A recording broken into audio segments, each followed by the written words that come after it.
आइए ईश्वर को नमन करते हैं जिन्होंने सुंदर शरीर दिया है और स्वस्थ वातावरण में हमें जो पाल रहे हैं, जिनके कारण से हमें सद्बुद्धि सद्विद्याएं मिली हैं, उनके लिए आभार व्यक्त करते हैं। आज मंगलाचरण के रूप में स्वस्ति वाचन का बहुत ही बढ़िया मंत्र है, उस पे विचार रखते हैं। हाँ हाँ, 29 नंबर मंत्र है। आचार्य जी नमस्ते। हाँ नमस्ते। अब आइए मंत्र को शुरू करते हैं। ये आपके सामने मंत्र है, वजैसा मिला। हाँ हाँ, ये मंत्र पाठ करते हैं। ओम अग्न आयाहि वीताये गृणानो हव्यदातये निहोता सत्सिवर्हिषि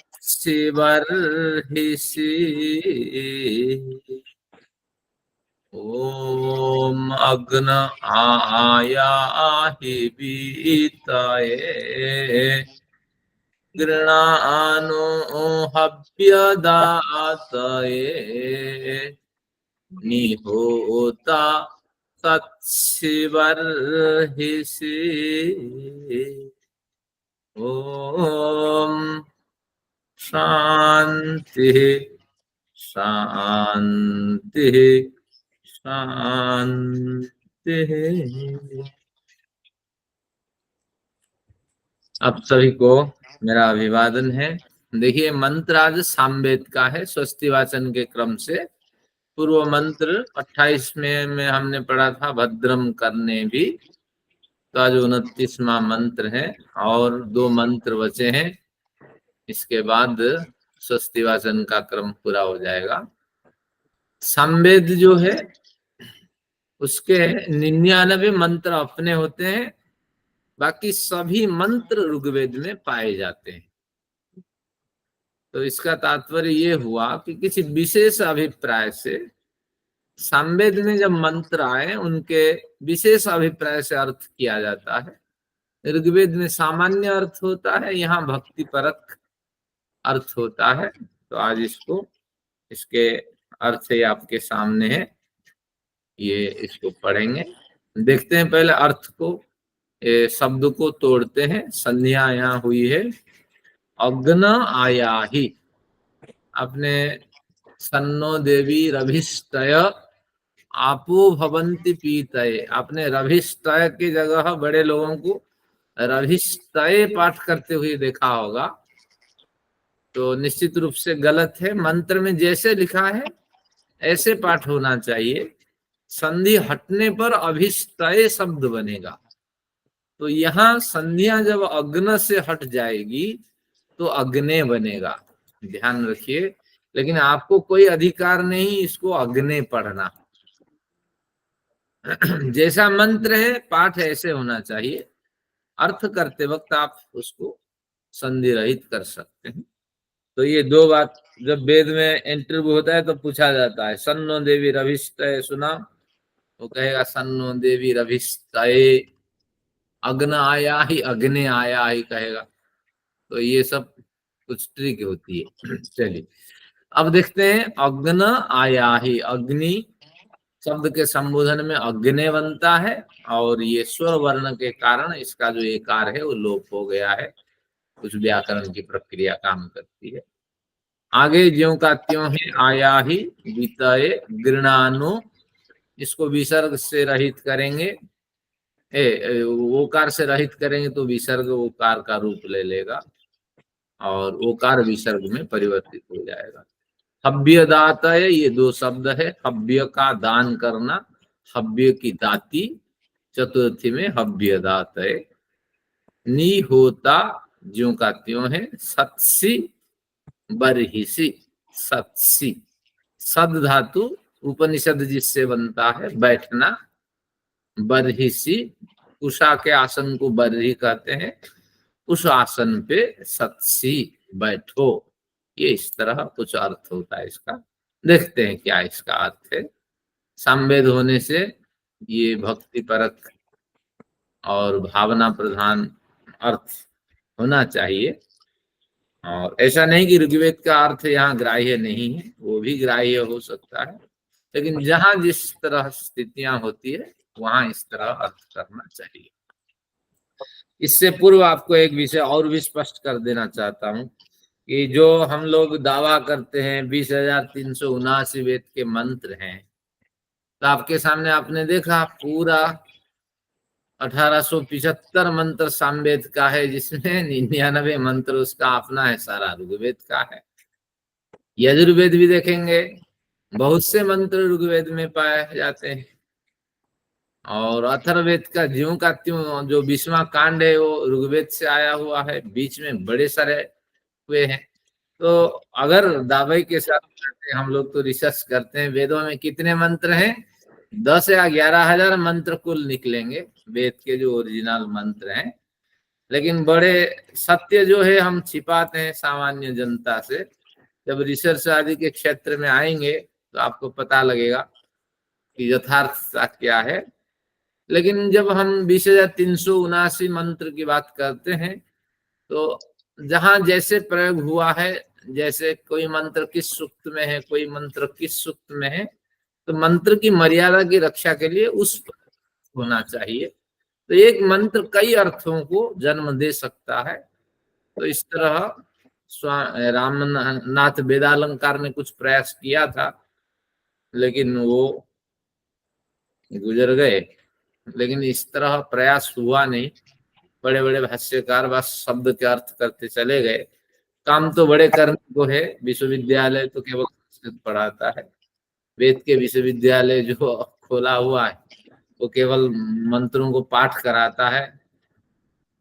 तो इसलिए समस्या में वेद है। चलिए देखते हैं सामवेद परक अर्थ कैसे करते हैं। अग्ने, हे अग्नि, हे प्रकाश स्वरूप परम पिता, ये अग्नि का एक अर्थ है, क्योंकि अग्नि प्रकाश प्रदान करता है।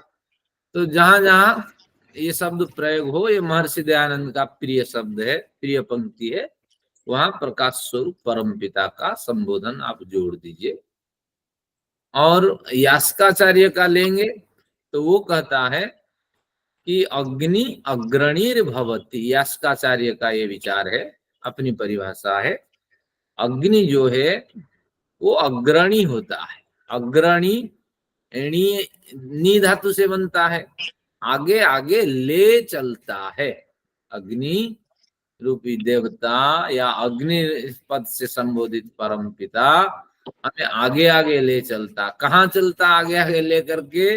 गड्ढे में डालने के लिए नहीं, कल्याण की दिशा में आगे आगे ले जाने वाले, ले चलने वाले परम पिता। तो इसलिए ये यास्काचार्य की महत्वपूर्ण पंक्ति है। हमारे सचदेवा साहब थोड़ी रुचि देखा है कि आज अग्नि की का प्रसंग है, थोड़ा अग्नि पे बढ़िया चर्चा हो जानी चाहिए।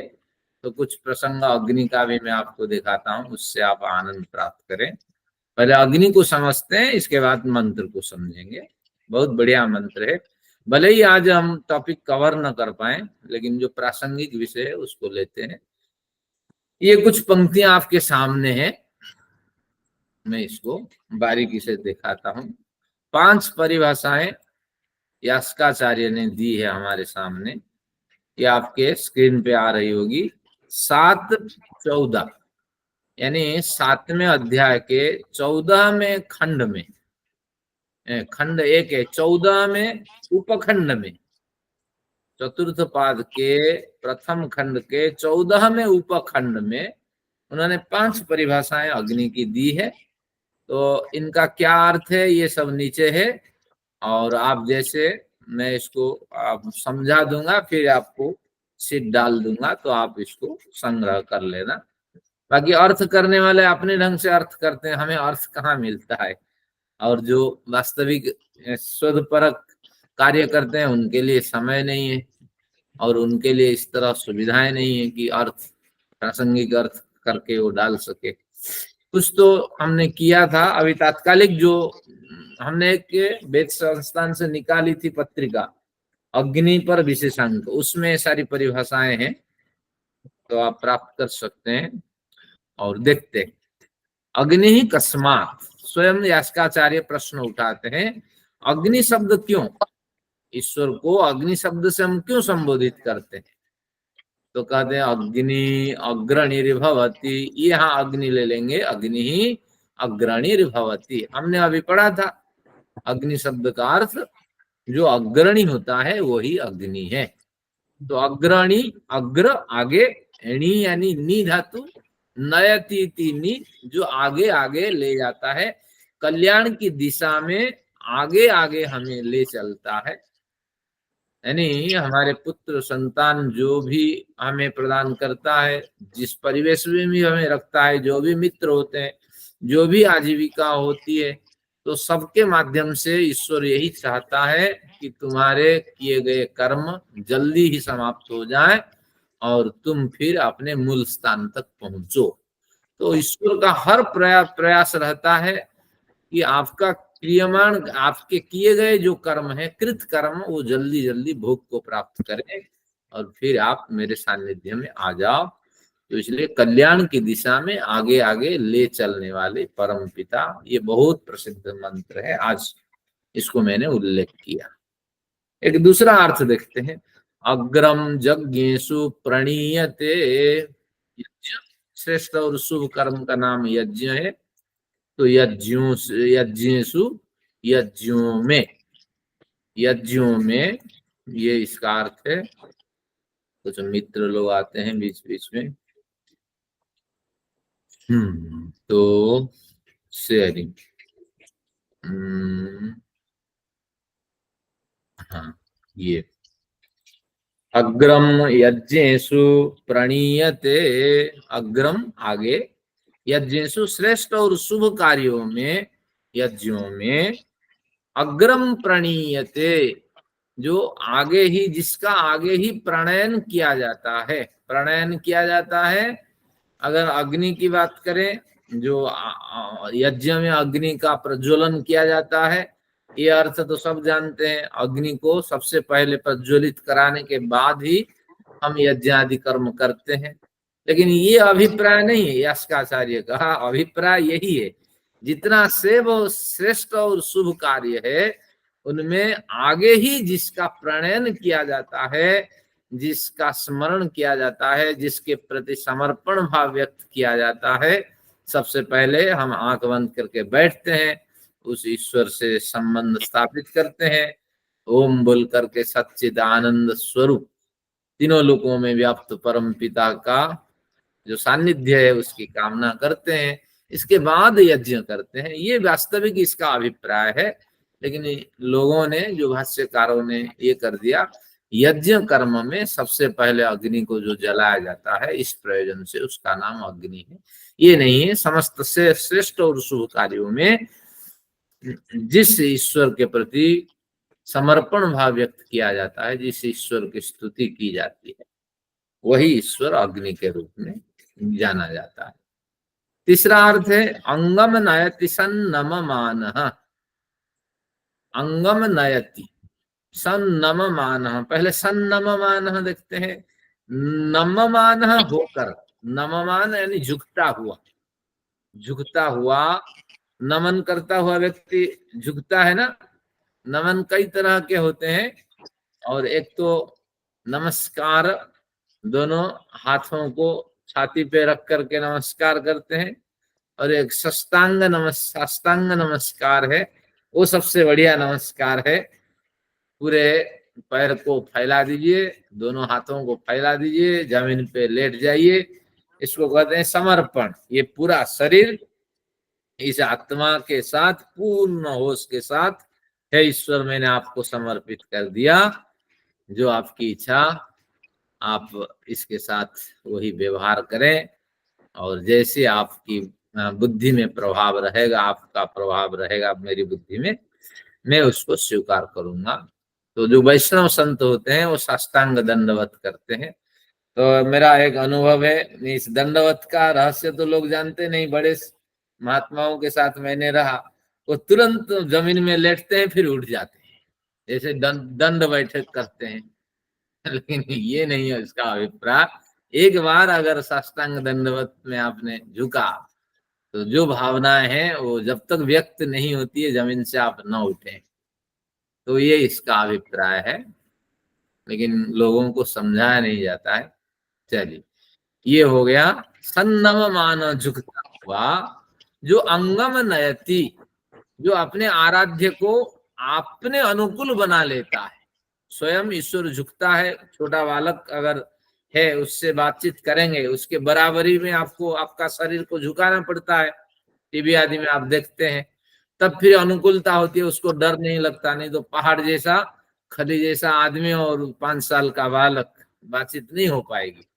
तो इसीलिए ईश्वर स्वयं झुक जाता है अपने जो आश्रित है उससे व्यवहार करने के लिए, यानी ईश्वर उसके निकट पहुंचता है और ईश्वर उसके लिए कृपा दृष्टि, बहुत सी कृपा दृष्टि प्रदान करता है और उसको अंगम नयते, अपने अंग बना लेता है, अपने आश्रित बना लेता है। ये इसका अर्थ है। लेकिन कुछ भाष्यकारों ने अग्नि परक अर्थ किया। अग्नि अंदर घुसती है जब लकड़ी के अंदर, तो उस समय अग्नि झुकी हुई होती है और वही झुकी हुई अग्नि धीरे धीरे उस लकड़ी को अपने अंदर कर लेती है, यानी जला लेती है। ये इसका अभिप्राय नहीं है। ऐसा अर्थ यहाँ मिलेगा क्योंकि जो भाष्य है हमारे सामने वही अर्थ बताएंगे ना। तो इसलिए इसका अर्थ समझिए कि जब जब आप ईश्वर का स्मरण करेंगे, ईश्वर रूपी अग्नि शब्द से संबोधित हो ईश्वर स्वयं झुकते हुए आपको, आप जैसे आश्रित को आश्रय प्रदान करेंगे, सानिध्य प्रदान करेंगे, आपके समर्पण को स्वीकार करेंगे। तो इसलिए ईश्वर का नाम अग्नि है। आगे देखते हैं। अक्नूपन भवती स्थौलास्त्रिभिः। यास्काचार्य की चर्चा किसमें हुई है? महाभारत में हुई है। तो महाभारत 5,500 साल पुराना है, तो यास्काचार्य का ग्रंथ भी लगभग 200 साल पुराना होना चाहिए। तो इसलिए यास्काचार्य लगभग छठी सदी के आसपास, ईसा पूर्व षष्ठ शताब्दी का, षष्ठ सहस्राब्दी यानी 6000 साल पुराना ये व्यक्ति है। और उससे जो पुराना आचार्य रहे, पुराने आचार्य रहे, एक तो ये नीचे दिख रहा है शाकपुणी, एक स्थौलास्तिवी। उस समय ये नाम रखा जाता था। आज तो मुट्टू बुट्टू सुटू पिंटू कुछ रखा जाता है। स्थौलास्तिवी ही शाकपुणी, ये दोनों आचार्य हैं। उनके मत दे रहे कि मैं स्थौलास्तिवी आचार्य का ये मत स्वीकार करता हूं। तो क्या मत है? अक्नोपन भवति, जो अक्नोपित होता है। अक्नोपित का अर्थ है, यहाँ फिर खोलते हैं, अक्नोपित क्या है? न क्नोपयति न स्नेहयति। स्नेह, स्नेह यानी श्रद्धा रखना और क्या करना ना, थोड़ा नम्र भाव रखना। गलती का गलती अपना व्यक्ति अगर गलती करता है तो उसका पक्ष लेना। तो इस तरह भावना को हम स्नेह भाव कहते हैं, झुकाव का भाव कहते हैं। लेकिन ऐसा ईश्वर में नहीं होता है। अक्नोपन भवति, जो कभी अक्नोपित नहीं होता। क्नोपित यानी झुकाव से युक्त नहीं होता। योग्य व्यक्ति को योग्य ही दंड देता है और पुरस्कृत के योग्य, पुरस्कार के योग्य व्यक्ति को पुरस्कृत करता है। तो ऐसा जो व्यक्ति है वो अग्नि है। अक्नोपनो भवति स्थौलास्तिवी। तो स्थौलास्तिवी आचार्य कहते हैं जो स्नेह नहीं करता, स्नेह नहीं करता, गलत कार्य करने वाले, धर्म के विपरीत चलने वाले, छल कपट मिथ्यादि से प्रेरित होने वाले के प्रति जो कभी भी स्नेह भाव नहीं रखता, अर्थात रुक्ष भाव रखता है और कठोरतम दंड देता है। भीमा रुद्रस्य हेतयः। भीमा यानी भयंकर, रुद्र की हेती, रुद्र की हेती यानी प्रहार, रुद्र का वज्र, हेती वज्र को कहते हैं, प्रहार को कहते हैं। तो इस तरह जो गलत कार्य करने वाले के प्रति स्नेह भाव नहीं रखता, भयंकर दंड देता है, बनाता है कीड़ा मकोड़ा, भेल मछली बिच्छू, क्या क्या नहीं बनाता। तो हमें भी बनाएगा। तो इस तरह वो ईश्वर अग्नि कहलाता है। देखिए, अग्नि शब्द से कोई मतलब नहीं। अग्नि व्याकरण की परिभाषा में केवल अंग धातु है और उससे प्रत्यय बना है। लेकिन लोक में जो प्रचलित अर्थ है, शास्त्रों को बदलने वाले जो अर्थ होते हैं वो निरुक्त में होते हैं। अभी आपने देखा, चार अर्थ देखा, ये व्याकरण से कोई रिलेशन नहीं है, भिन्न भिन्न अर्थ इसके हैं। अब एक आचार्य शाकपुनी आचार्य, इनके मत भी यास्को को अच्छा लगे, इनके मत, उन्होंने इसको कोट किया। तो शाकपुनी आचार्य कहते हैं कि त्रिभ्य आख्यातेभ्य जायत इति शाकपुनी। तीन आख्यात यानी धातुओं से अग्नि शब्द का निर्वचन हमें मानना चाहिए। अग्नि में तीन गुण है धातुओं के आधार पर। कैसे? वो कहते हैं ईताद, ईण धातु से अग्नि शब्द का निष्पन्न होता है। अग्नि में क्या है? अ ग न ई, तो न ई को एक धातु मान लेते हैं, नी धातु। अ को ईण धातु से निष्पन्न मानते हैं। तो ईण का मतलब गति करना। तो अग्नि में गतिशीलता है। ईश्वर सर्वव्यापक है, तो इसलिए अग्नि तो ईश्वर ही है। तो जिसमें गतिशीलता है, ऐसी गतिशीलता किसी में नहीं है, तो इसलिए ई धातु से अ शब्द लीजिए। फिर कहता है ग कहां से लें? ग के लिए दो धातु कहते हैं, अक्ताद दगधाद वा। एक अक्त, अक्त यानी अंजु धातु से अक्त बनता, अंजु व्याप्तो व्यक्तो। अंजु धातु का मतलब प्रकाशित होना। और दगधादवा दह धातु से भी वो अग्नि को सिद्ध करते हैं। तो जिसमें हमें ग लेना है, तो अंजु धातु से, अंजु से अक्त बनेगा, अक्त से अग बनेगा, फिर अग से अ का लोप हो जाएगा, ग बचेगा। इस तरह व्याकरण की परिभाषा है। दह धातु से दग्ध बनेगा, दग्ध से द का लोप होगा, उधर ध का लोप होगा, ग बचेगा आधा। तो इस तरह, अब ये सब केवल कल्पना है, वास्तविक इसका अर्थ है जो गतिशील, ई धातु से जो अत्यधिक गतिशील है, और अंजु धातु का मतलब जो प्रकाशित होता है, और जो दग्ध भी करता है, दुष्टों को दंड भी देता है, और हमारे अंदर जो अविद्याएं हैं उनको जला भी डालता है, और स्वयं भी ज्ञान से जो हमें प्रकाशित करता है, और जो स्वयं गतिशील है हम में भी गतिशीलता लाता है। और नीतात, नी धातु से भी इस शब्द का निर्वचन होगा। हेलो, नी धातु से भी इसका निर्वचन होता है। नी धातु का मतलब है ले जाना। ले जाने से अभिप्राय है जो हमें कल्याण के मार्ग दिशा में हाथ पकड़ करके ले चलता है, वही ईश्वर है। तो अब इसको जोड़ दीजिए, शाकपुनी का क्या अभिप्राय है। ये सब शाब्दिक अर्थ है। जो स्वयं गतिशील है, हमें गति प्रदान करता है। जो स्वयं प्रकाश स्वरूप है, हमारे ज्ञान को जो और अधिक प्रकाशित करता है। जो स्वयं दग्ध स्वरूप है, यानी पापों को जलाने वाला है, वो हमारी अविद्या को दूर करता है। और जो हमें कल्याण की दिशा में आगे आगे ले चलता, वही अग्नि है। तो इसलिए शाकपुनी का बहुत, ये सारे अर्थों का सार शाकपुनी ने दे दिया। ई से अ ले लेंगे, अक्त और दग्ध से ग ले लेंगे, और नी धातु से नी ले लेंगे, और बड़ी नी को छोटी नी बना देंगे। तो इस तरह उन्होंने ये प्रक्रिया लिख दी है। स खलु एते रकारम कारम आदत्ते। वो कहते हैं पहले अकार ले लेंगे, फिर गकार मनक तेरवा दह तेरवा, अक्त धातु और दह धातु से हम ले लेंगे गकार, नी पर, फिर बाद में नी धातु ले लेंगे, जिसकी चर्चा हमने यहाँ कर दी। तो इस तरह अग्नि की परिभाषा हुई। एक बार फिर सारांश देखिए। जो हमें कल्याण की दिशा में आगे आगे ले चलता, वही अग्नि हमारे परम पिता है। जो समस्त श्रेष्ठ शुभ कार्य में सबसे पहले स्तुति के योग्य होते हैं। और पहले क्या है? अंत तक, मध्य तक, सर्वदा वही तो स्तुति के योग्य होते हैं। इंद्र, चंद्र, वरुण किसी की भी स्तुति करें, उस ईश्वर की ही स्तुति हो रही होती है विभिन्न नामों से। तो इसलिए यज्ञ के श्रेष्ठ और शुभ कार्य के जो स्तुत्य व्यक्ति हैं, स्तुत्य पात्र हैं, वही ईश्वर है।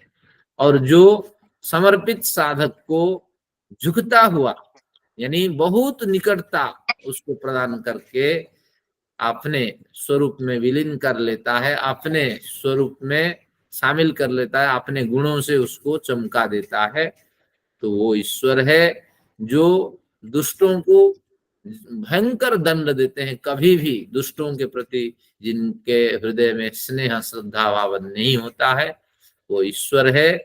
और जो गतिशील होने से हमें भी गतिशीलता प्रदान करता है, जो हमें प्रकाशित करता है, और जो किए गए हमारे जो गलत कार्य है, अगर हम आश्रित हैं तो उन गलत कार्यों को, अविद्याओं को नष्ट करता है और हमें हमेशा कल्याण के रास्ते पे ले चलता है। तो ऐसे ईश्वर अग्नि के शब्द से संबोधित होता है। तो उस ईश्वर के लिए हम नमन करते हैं, निवेदित करते हैं। आइए आज का प्रकरण पकड़ते हैं। तो अग्न आया ही वीतये। मेरा कोई एक व्यक्ति फोन कर रहा है, 1 मिनट अवसर लेता हूँ।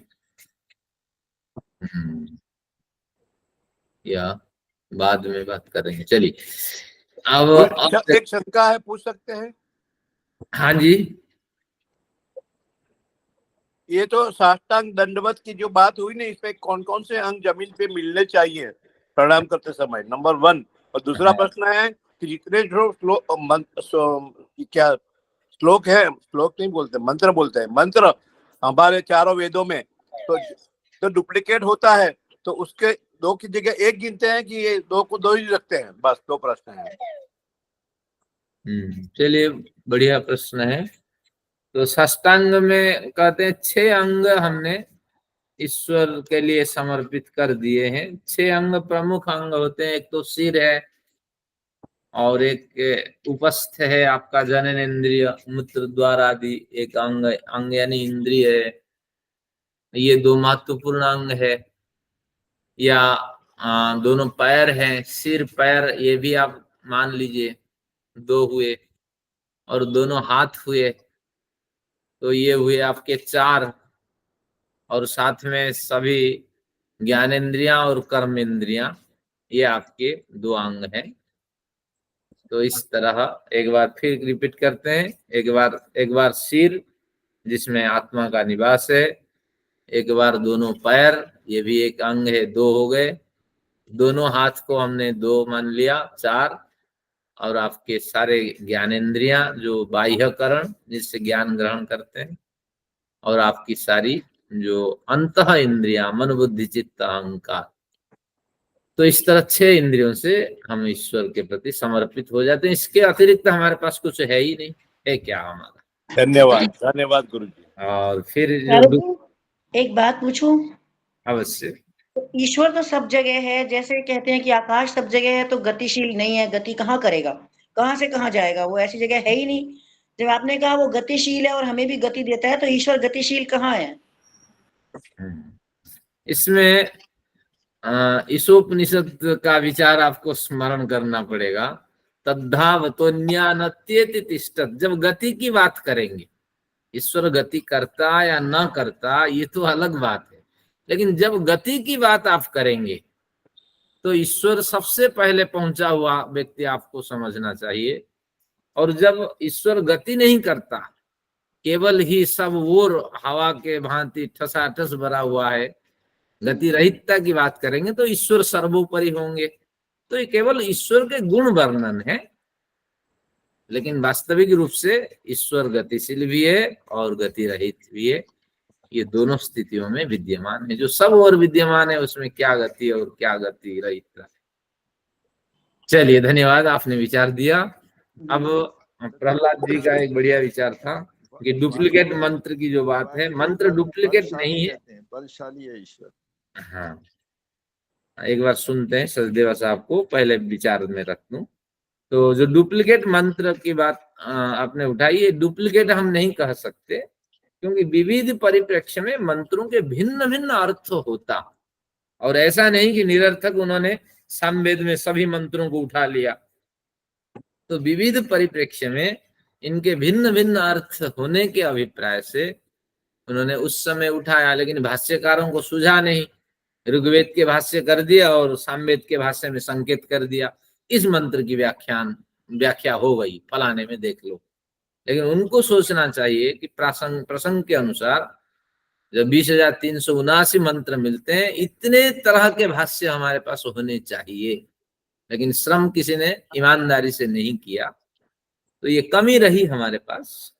जी जी, तो उसको अलग ही अलग गिनना चाहिए, वो मैं हाँ, और व्याख्या हमें बलात् कोशिश करनी चाहिए, क्या इससे पूर्व व्याख्या से इसमें क्या भिन्नता हो सकती है, आगे कौन सा मंत्र है, पीछे कौन सा मंत्र है, सीक्वेंस क्या है, प्रकरण क्या है, ये सब विवेचना करके करना। बहुत बहुत धन्यवाद, बहुत बहुत धन्यवाद। और मंत्र 20,379 जो है वो निरर्थक नहीं है, सार्थक है उनका कथन। चलिए, अब कुछ सचदेवा साहब कह रहे थे, शायद आवाज आ रही थी, कुछ विचार अनुराधा जी पर।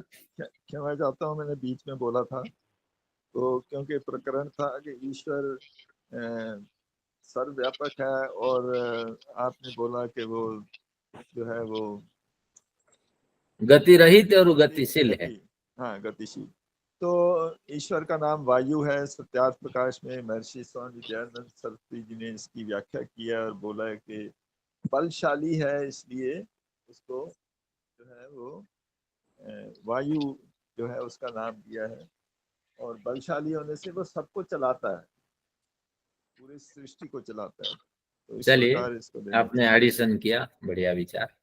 भाई साहब, आपकी आवाज इतनी स्लो होती कि सुनाई नहीं दे रही। थोड़ा वॉल्यूम कम है। नमस्ते आचार्य जी। हाँ, नमस्ते। विचार रखें। एक छोटा सा श्लोक याद आ गया है, थोड़ा पूछ लूं अगर आप बुरा ना माने तो। हाँ हाँ, कोई नहीं, प्रसंग है।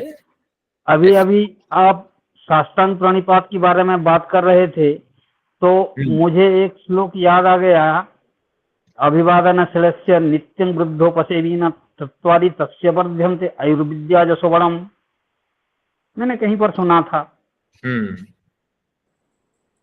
तो ये तो अभिवादन करने के लिए नमस्कार करते हैं, और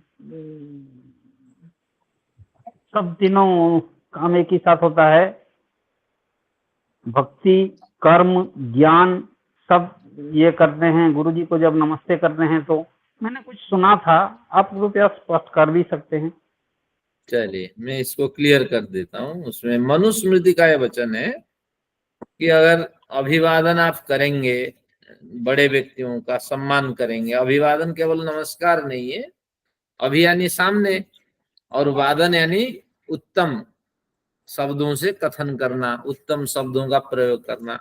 जो ज्ञान वृद्ध, वय वृद्ध और जो अनुभव वृद्ध आदि होते हैं, अनुभव से जो बड़े माने जाते हैं, ज्ञान से, वयस से, उनके प्रति अगर आप थोड़ा नम्र भाव होके, विनीत हो करके और सुंदर शब्दों का प्रयोग करेंगे, उनको खुशी होगी, और वो जो कष्ट में है, दुख में है, वृद्धावस्था आदि में, उनको थोड़ी प्रसन्नता होगी और वो आशीर्वाद देंगे। तो ऐसी परंपरा में बुजुर्ग, वृद्ध और ज्ञानियों को सम्मान देने के अभिप्राय से मनु ने ऐसे संकेत किया था कि आने वाली पीढ़ी हमेशा बुजुर्गों का सम्मान करे। दिल्ली में आइए, मेट्रो में कैसे बुजुर्गों का सम्मान होता है आप देखिए, लेकिन हरियाणा जाइए, आप बुजुर्गों को उठा देंगे सीट पे, बूढ़ा लंगड़ा आदमी सीट पे बैठ गया। तो इस तरह सब जगह ये परंपरा फैलनी चाहिए थी, लेकिन फैल नहीं पाई। तो इस तरह और एक बढ़िया इसमें है, मैं कभी सोचा था कि अपना नाम उच्चारण करके नम्र भाव से गुरुजी के सामने दंडवत करना या प्रणाम करना। तो नाम इसलिए गुरुजी के सामने उच्चारण किया जाता है, बड़े सारे व्यक्ति प्राचीन काल में पढ़ते थे, गुरुजी कहाँ तक याद रखें। तो आज की भाषा में होता 2024 का मैं विद्यार्थी देव कृष्ण आपको प्रणाम कर रहा हूँ, इस तरह शब्दावली का प्रयोग होता। प्राचीन भारत में भी वही प्रयोग होता है कि इतने संवत का मैं विद्यार्थी, मेरा नाम फलाना, गोत्र फलाना, इतने वर्ष आपके आश्रम में रहा, मैं ऐसे व्यक्ति आपको प्रणाम करता हूँ, गुरुजी स्वीकार।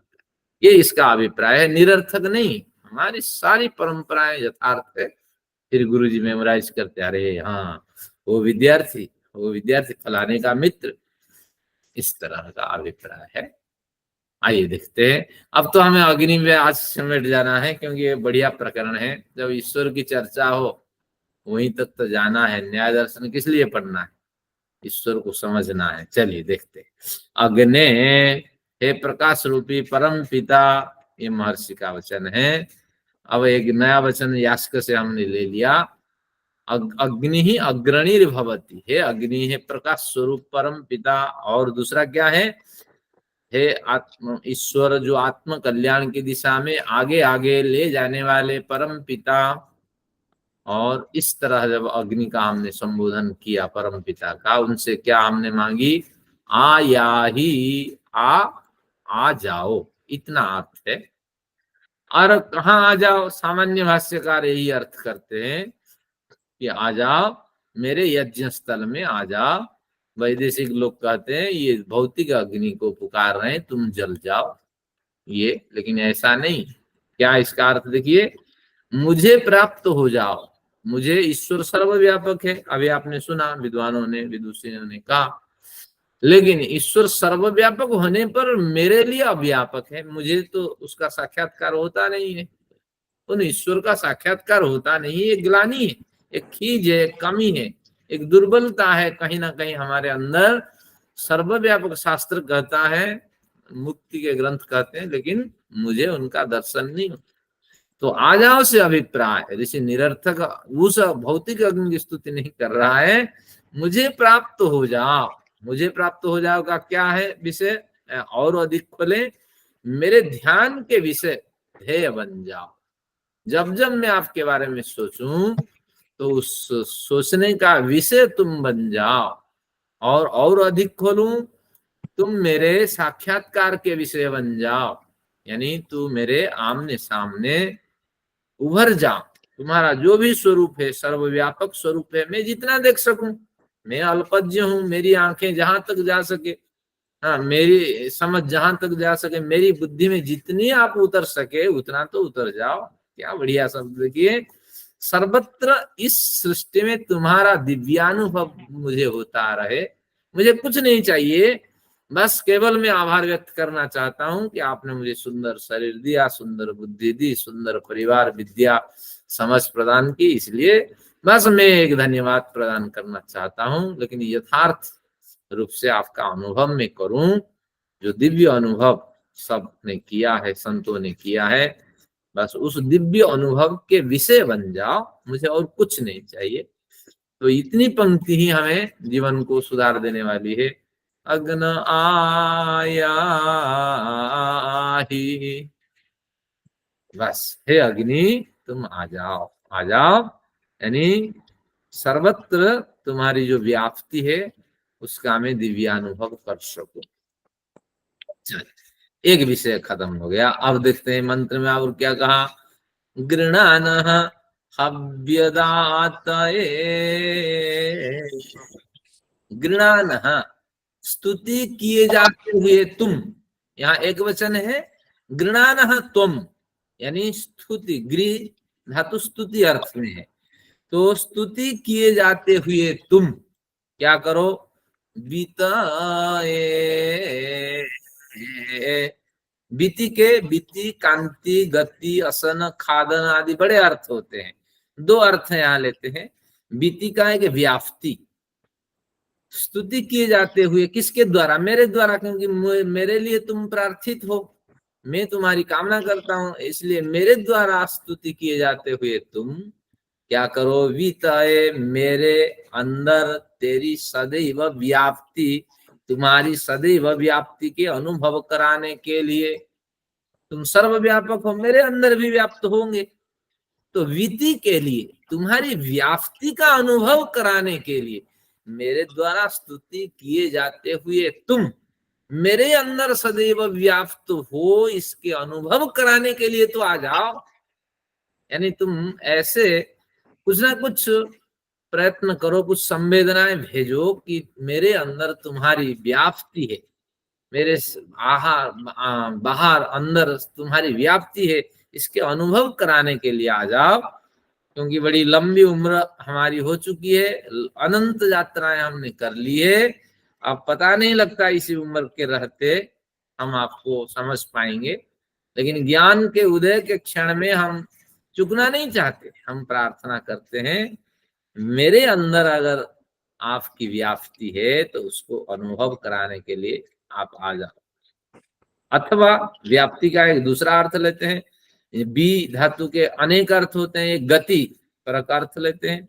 अथवा मेरे जीवन को गतिशील यानी कर्मठता प्रदान करने के लिए, प्रगतिशील बनाने के लिए तुम आ जाओ, और कुछ नहीं। मेरे जीवन में गति आए, गति मंदता न आए, मैं निरंतर आपकी ओर बढ़ता रहूं और जो भी कर्म करूं मेरे मालिक खुश हो जाए उस कर्म को देख करके। क्योंकि मालिक खुश हो जाए तो प्रमोशन करता है ना, तो निश्चित रूप से हर कार्य इस तरह ईमानदारी के साथ हो और बड़ी लगन के साथ में करूं कार्य, भले ही समाज उससे लाभ प्राप्त करे या न करे, मेरे मालिक खुश हो जाए। तो मेरे जीवन को गतिशील प्रदान करने के लिए, मेरे जीवन में कर्मठता प्रदान करने के लिए, मुझे प्रगतिशील बनाने के लिए तुम आ जाओ। और किसके लिए आ जाओ?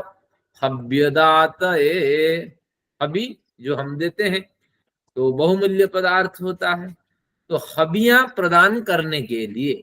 हबियां, क्योंकि हम भी आपको देते हैं, आप भी हमें हबी प्रदान करते हैं।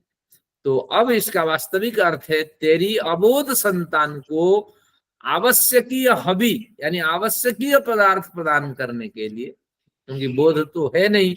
जैसी किसी तरह माँ बाप ने हमें जन्म दिया, जैसी शिक्षा दीक्षा उनको थी हम तक आई, लेकिन अभी भी हम अबोध है कैसी जीवन यात्राएं करनी है, कौन सी पदार्थों को, कौन सा पदार्थ बटोरना है, किसको छोड़ना है। तो अबोध संतान को आवश्यकीय पदार्थ प्रदान करने के लिए तुम आओ और उसको और अधिक खोले। तो तेरे यानी तुम्हारे अपने जन को भेंट देने के लिए तो आओ।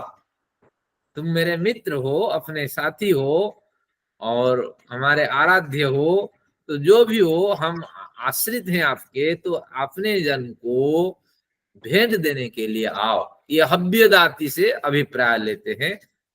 फिर ब्रैकेट में जो हव्यदात है, ब्रैकेट में कुछ भावात्मक शब्द हमारी है, मेरी।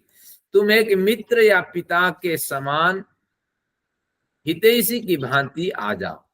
एक मित्र कैसे आ जाता है? बिना पूछे आता है। माँ बाप कैसे आप हमारे प्राइवेसी में दखल लेते हैं बिना पूछे, तो इस तरह आ जाओ, मेरे निकट निवास करो।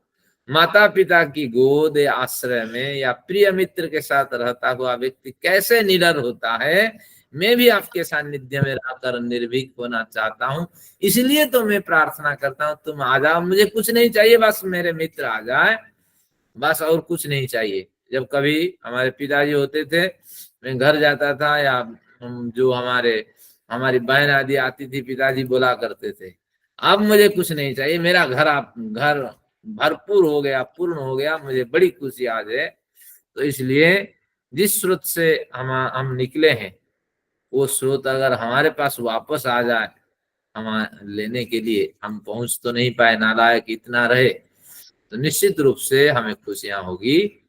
तो निश्चित रूप से मित्र की भांति आ जाओ, माँ बाप की भांति आ जाओ, हितैषी की भांति आ जाओ, लेकिन हर हालत में आ जाओ का अभिप्राय तुम्हारा दिव्य अनुभव हमें होते रहने चाहिए।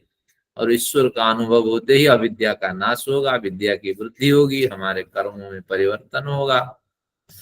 तो इस तरह दो काम के लिए आओ, बीती के लिए, हमारे जीवन में व्याप्ति को हमें अनुभव कराने के लिए, हमारे जीवन को प्रगतिशील बनाने के लिए, हमारे लिए हम जैसे नालायक अबोध संतान है, हमारे लिए योग्य पदार्थ प्रदान करने के लिए आप आ जाओ। और क्या चाहते हैं?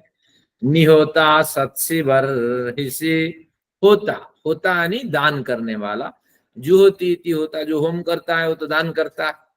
तो निश्चित रूप से अन्न शक्ति आदि के दाता परम पिता, ये होता का अर्थ है। हे होता, हे होमने वाला, हे दान करने वाला, अन्न प्रदान करता है, शक्ति उसको अंदर बनाता है, तरह तरह के पदार्थ वही तो देता है। जो भोग्य पदार्थ हमें पता थोड़ी है हमने क्या कर्म किया है, कैसे भोग आके पहुंच जाता है। हर पहली तारीख को कैसे आपके बैंक में क्रेडिट हो जाता है। तो सोचना है अन्न शक्ति आदि के दाता परम पिता, तुम बरहिसी आस निसत्सी, बरही यानी कुशाओं से बने आसन पर, कुशाओं से बने आसन पर ये बरही को कहते हैं। तो यहाँ से जरा सोचिए कि यहाँ अग्निकुंड की बात नहीं कर रहा है, अग्निकुंड में बरही बिछा नहीं जा सकता। तो जो वास्तविक रूप से लोग कहते हैं नहीं नहीं, यज्ञ परंपरा को देख करके वेद मंत्र बनाए गए थे, वो निरर्थक है। बाद में ये यज्ञ परंपरा बनी है। तो साफ कह रहा है तुम कुशाओं के पास आकर के बैठो। कुश आसन मैंने तुम्हारे लिए, ईश्वर के लिए एक आसन बनाते हैं और वहां हम क्या करते हैं, पुस्तक रखते हैं या जो दिव्य पदार्थ है वहां रखते हैं, और फिर ईश्वर मेरे सामने बैठे हैं और मैं ईश्वर को नमन करता हुआ पढ़ाई करता हूँ, स्वाध्याय करता हूँ, मेडिटेशन करता हूँ, या ओम को हम प्रतीक मान के रखते हैं। तो उस तरह देखिए वैदिक काल में भी इस प्रतीक की उपासना होती थी कि हे होता तुम इस कुश आसन पर बैठ जाओ, यानी 2 आसन में उपासना के समय बिछाता हूँ, और एक मेरे मित्र, मेरे पिता, मेरे आराध्य ईश्वर एक आसन पे विराजे और एक में मैं विराजमान होकर के मेडिटेशन आदि करूं। हे होता, हे अन्न शक्ति आदि के दाता परम पिता, मेरे द्वारा बिछाए गए इस कुश आसन पर निसत्सी, नियत समय पर, जब जब मैं नियत समय पे आऊं आप आ जाना, नियम पूर्वक और निश्चित होकर के मेरे साथ तुम बैठो। और अगर बैठेंगे तो अनेक मन में जो सुखद दुखद विषय है मैं व्यक्त करूंगा। मेरे साथ जो समस्याएं हुई है, मेरे साथ जो कठिनाइयां हैं, आगे मेरी यात्रा में जो परेशानियां हैं मैं बताऊंगा। तो इस विचार को मैंने यहाँ रखा, इसको सुन लेते हैं, फिर बाद में मंत्र को संक्षिप्त करते हैं। इस मंत्र में ईश्वर के मानवीकरण का एक सुंदर उदाहरण है। ईश्वर सर्वव्यापक है, वो कैसे आ सकते हैं? तो जब भी अर्थ करें तो ईश्वर का आने का अभिप्राय है ईश्वर सर्वव्यापक है, उसके अनुभव तो हमें हो। अगर ईश्वर के अनुभव होंगे तो निश्चित रूप से अविद्या का नाश, ज्ञान का उदय होगा। तो इसलिए ज्ञानोदय के क्षण में एक साधक कहता है कि एक मित्र के समान आपको निकट में पाकर एक जिम्मेदार या माता पिता के समान है ईश्वर, जिम्मेदार माता या पिता के समान है ईश्वर, आपको निकट में प्राप्त कर संसार में से संजोए हजारों जन्म के सुखद दुखद अनुभव को मैं आपके साथ साझा करना चाहता हूं ताकि अपने को हल्का कर सकूं। इसलिए मैं पुकार रहा हूं कि अगर आप आ जाते हैं, आपका अनुभव हो जाता है, तो मेरे हृदय में जो सुखद दुखद अनुभव है मैं आपके साथ साझा कर सकूं। और एक बार निवेदन कर लेने के बाद बच्चे जैसे स्कूल से आकर के बताते हैं चोट लग गई, आगे भूल गए, खेलने लगते हैं, तो इस तरह मैं भी अपने को हल्का कर सकूं। लेकिन ऐसा अवसर हमें वर्षों से नहीं मिल पाया है, वैसा एक अवसर हो। और पिछले जन्मों में जैसे माता जी कह रही थी मेरे हाथ में दर्द है, उंगलियां काम नहीं करती, अगर ईश्वर का अनुभव हो जाए तो उसी ईश्वर से निवेदन करें कि इस तरह शरीर जब साथ नहीं दे रहा है, अब कितने दिन तक मुझे यहाँ कर्म फल भुगते रहना है, जल्दी मेरी व्यवस्था करो, अगली यात्रा की ओर मुझे भेजो।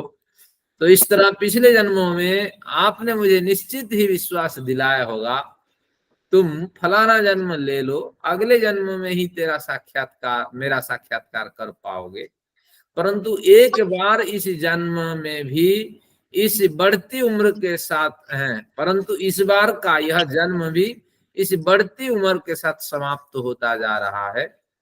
आपने कहा होगा अपनी मर्जी से मैंने जन्म थोड़ी लिया, तो लेकिन निश्चित रूप से इस तरह एक भावनात्मक प्रयोग है, यहाँ सत्यता तो है नहीं, परंतु इस बार के जन्म भी हाथ से फिसलता जा रहा है। इस बार का जन्म अभी तक आपका न साक्षात्कार हुआ न कोई अनुभव, अतः मुझे इस जन्म में अब इस ज्ञानोदय के क्षण में बेचैनी सी महसूस होने लगी है। कृपया इस शरीर के रहते, इस समझ और सदाचार के रहते तुम मेरे अनुभव के विषय बन जाओ, यही आ जाओ का अभिप्राय है। मुझे और कुछ नहीं चाहिए, बस अग्न आया ही, बस हे अग्नि तुम मेरे अनुभव के विषय बन जाओ। बस यही इसका अर्थ है। एक बार सारांश आपके सामने है। हे प्रकाश रूपी परम पिता, हे आत्म कल्याण की दिशा में आगे ले जाने वाले परम पिता, तुम मेरे अनुभव के विषय बन जाओ और मेरे अंदर तुम्हारी व्याप्ति का मुझे अनुभव कराओ, मेरे जीवन को प्रगतिशील बनाओ और मुझे जिन जिन पदार्थों की आवश्यकता है जिससे मेरा आत्म कल्याण हो सकता है, तो उन पदार्थों को आप मेरे जीवन भर आप प्रदान करते रहो, क्योंकि आप हमारे माता पिता हैं, हम संतान है। एक संतान के अधिकार से मेरी मांग है, बाकी आप जानो मेरी क्या पात्रता है क्या नहीं, लेकिन हमारी मांग यही है कि समस्त जो भोग्य पदार्थ है मेरे जीवन में भरपूर रहें और उसका प्रदान करने वाले आप बनो। फिर हे होता, हे दाता, आपके कितना भाव वर्णन करूं। प्रतिदिन उपासना के समय मेरे द्वारा बिछाए गए इस कुश आसन पर आप विराजो। ये भावनात्मक प्रयोग है, मेरे निकट तुम अनुभव के विषय बनो और नियम पूर्वक तुम आओ, निश्चित होकर के मेरे साथ बैठो, नियत समय पर मेरे अनुभव के विषय बनो। मेरे मन में बड़े विचार है, मैं साझा करना चाहता हूँ। हजारों जन्म से मेरे और आपके बीच में संबंध स्थापित नहीं हो पा रहा है, ये जीवन भी गुजरता जा रहा है। क्या इस जीवन के रहते ऐसा कोई अनहोनी घटना हमारे जीवन में घट जाएगी? तो बस अगर घट जाएगी, संभव है, तो अवश्य उसकी पूर्ति करो।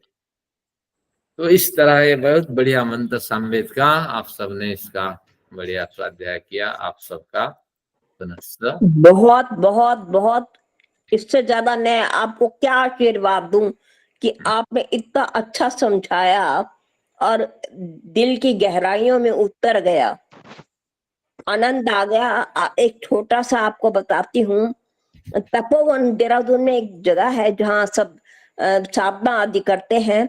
वहां एक प्रज्ञा चक्षु बहन आई और दर्शन लाल अग्निहोत्री परिवार सारा बैठा था। तो वो जज कर रही थी, जज करते करते उससे बोला, जल्दी से आसन बिछाओ, देव आए।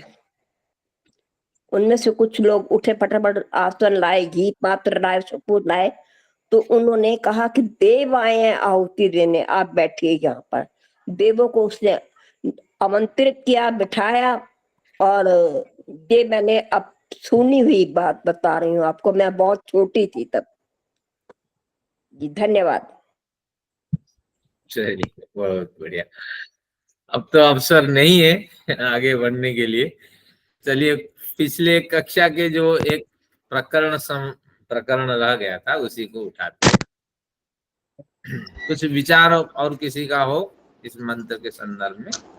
आचार्य जी एक बार साम गान करके सुनाइए ये वाला। बड़ा आनंद आया, हमें बहुत आनंद आया। आया ही पे बल देंगे, आ जाओ अनुभव के विषय बनो। वो लंबा कैसे सामवेद खींचता है, जहां जहां वो बल देता है वहां गंभीर विचार हमें उठाना चाहिए मंत्र परक। देखिए, अग्न आया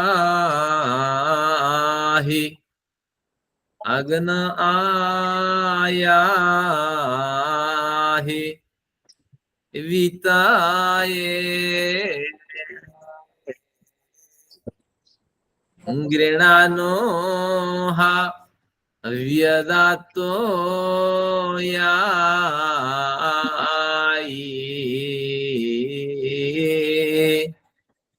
निहोता सत्सिवर्हिषे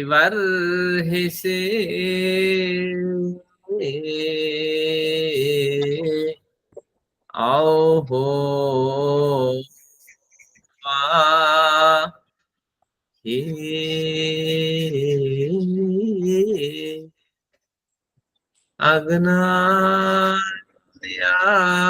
अग्नायाहि विताये गृणानोहा अव्यदातो याई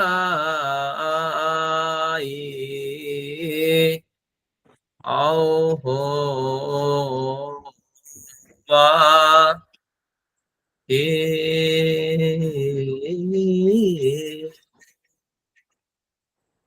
चलिए, धन्यवाद सबका। बहुत बहुत आभार, बहुत बहुत बहुत बहुत आभार। बढ़िया आचार्य जी, आनंद आ गया। बहुत बढ़िया, ऐसा तो पहली बार सुना है ये इस तरह का पाठ। अपन नहीं आचार्य जी, अब सुनते दर्शन के बाद ना आप सारे मंत्रों के अर्थ जो हमारी इस छोटी सी है ना किताब, उसके धन्यवाद सारे यही धन्यवाद सच्ची। आपका, बहुत बहुत धन्यवाद। चलिए, सामवेद का आपने अध्ययन किया, ये बड़ी खुशी की बात है। चलिए, एक प्रकरण आज थोड़ा सा स्पर्श करते हैं, 5-7 मिनट। तो अब पिछले एक के प्रकरण समा जाति पिछली कक्षा का एक विषय पूरा था। काम हल्का हो गया आज।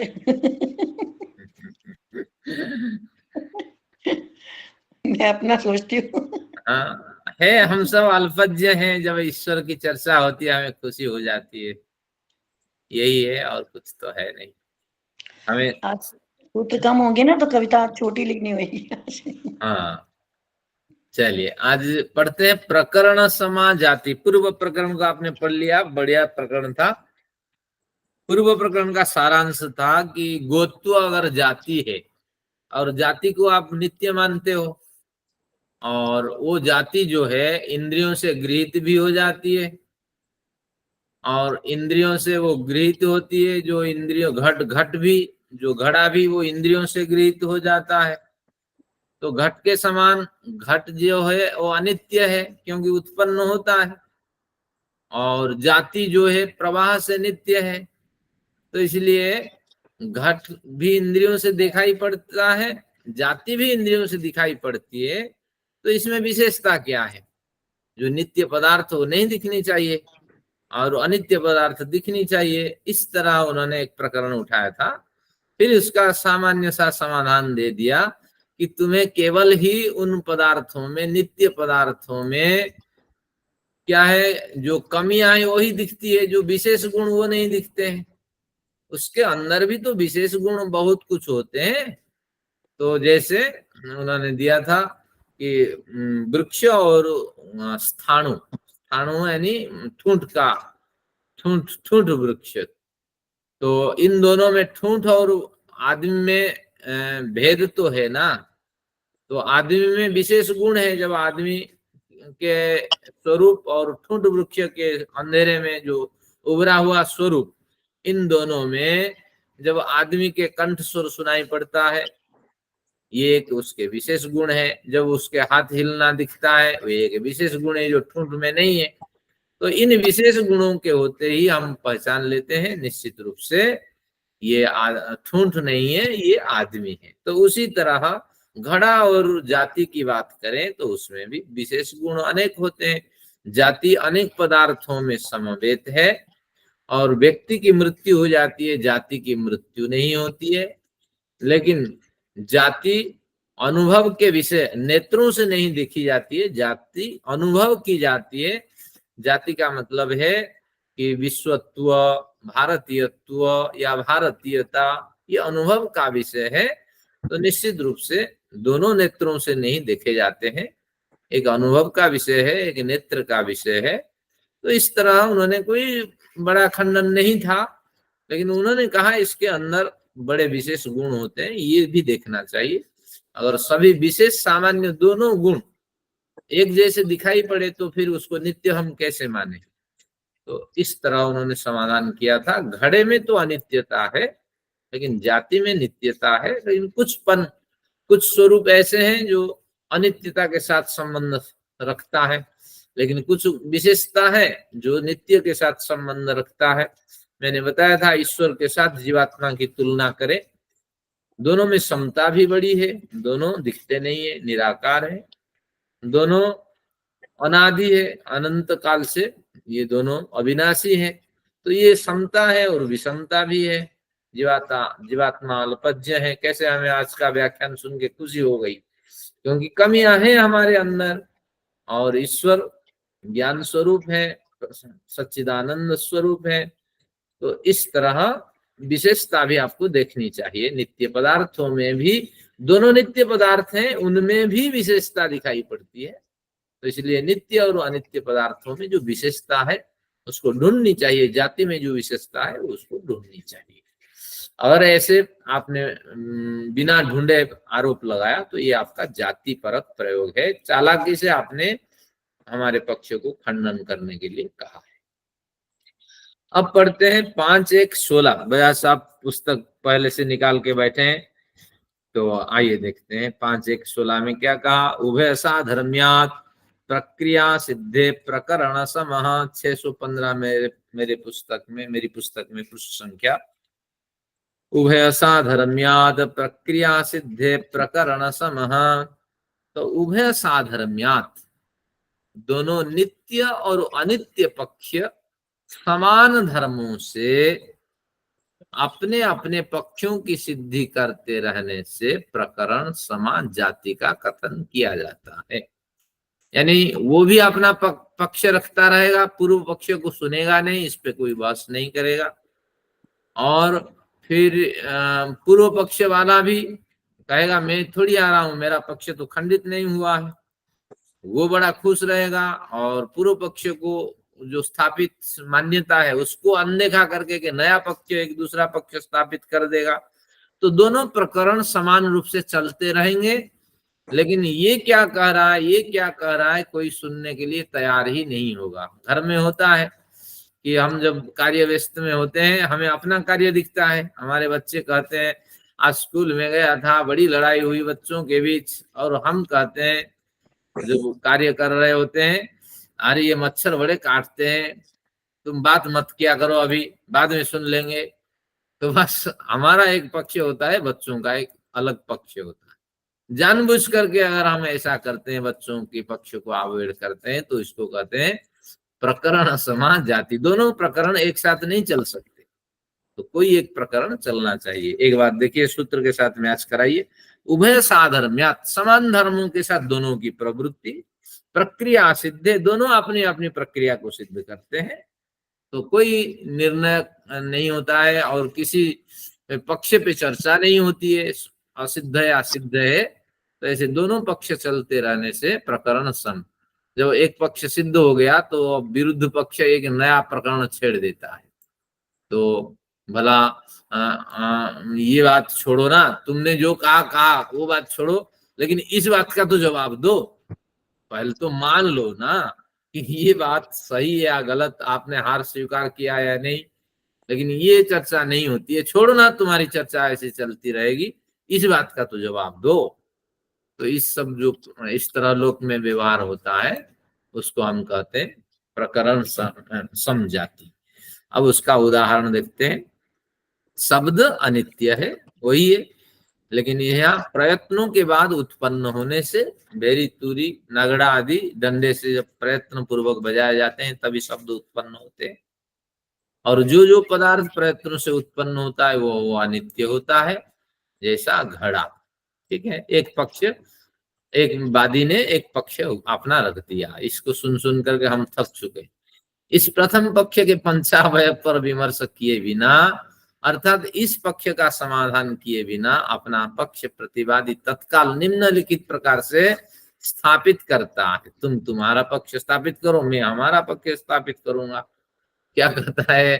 शब्द पूर्व स्थापित स्थापित करता है। पूर्व स्थापित शब्द अनित्य वाला पक्ष या प्रकरण जिसको हमने अभी पढ़ा, इसके चालू रहते दूसरे शब्द नित्यता वाला पक्ष का प्रकरण पक्ष के प्रकरण की स्थापना करना प्रकरण समा जाती है।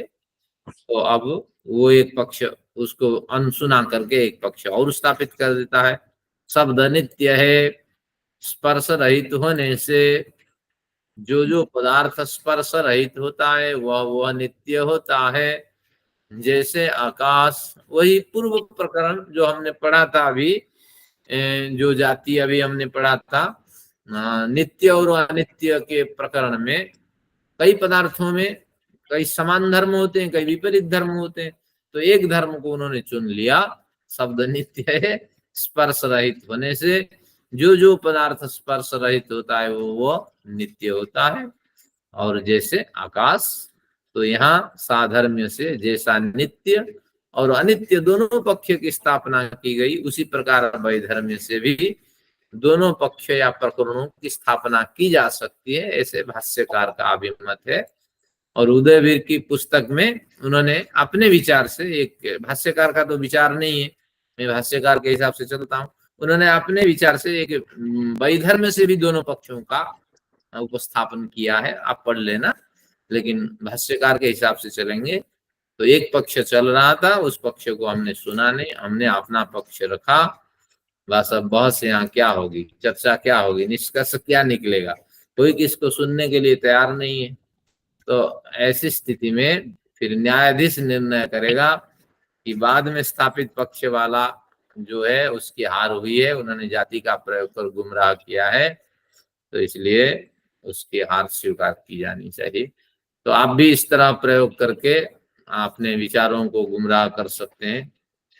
जब जब कोई किसी की चर्चा हो रही, आप एक दूसरा पक्ष उसमें घुसा दीजिए ताकि जो चर्चा आपकी ओर आ रही थी, आपकी गलती जो चर्चा निष्कर्ष रूप से बताने वाली थी, वो पक्ष तो खंडित हो जाने वाली है। मैंने एक उदाहरण दिया था ना, एक बालक 3rd डिवीजन में पास किया था, लेकिन उसके फादर को किसने बता दिया था 1st डिवीजन में, 1st और 3rd। फादर को समझ में नहीं आ रहा था, अनपढ़ था। तो मैंने पहुंचा, तो मैंने कहा आपका बच्चा तो 3rd डिवीजन में पास किया है, तो 3rd डिवीजन 1st डिवीजन शायद फादर को समझ में आ रहा होगा। तो बालक ने तुरंत मुझे रोक दिया, बोला हाँ मेरे पैर में दर्द है, आचार्य जी ऐसा मत किया करो, फलाना है। हाँ, उसी के चक्र में बाप फंस गया और मुझे बोलने का अवसर, सत्य स्थापित करने का अवसर नहीं मिला। तो ये प्रकरण समझाती है, जब आपकी ओर आ रही होती है मार, तो बीच में किसी तरह आप अपने विचार घुसा दीजिए, तो हो सके आपका बचाव हो जाए, न हो तो जानते हुए हार तो गए हो, हार तो होनी है, लेकिन अंतिम प्रयास करने में क्या हानि। तो इस तरह प्रकरण समान जाति का प्रयोग होता है और इससे हम बचें। और अचानक ये व्यक्ति क्यों एक पक्ष बदल करके इस तरह बर्ताव कर रहा है, इसको भी आप समझने की कोशिश करें, तो आप इस जाति से भी बच जाएंगे। तो इस तरह ये एक प्रकरण पूर्व कक्षा का था।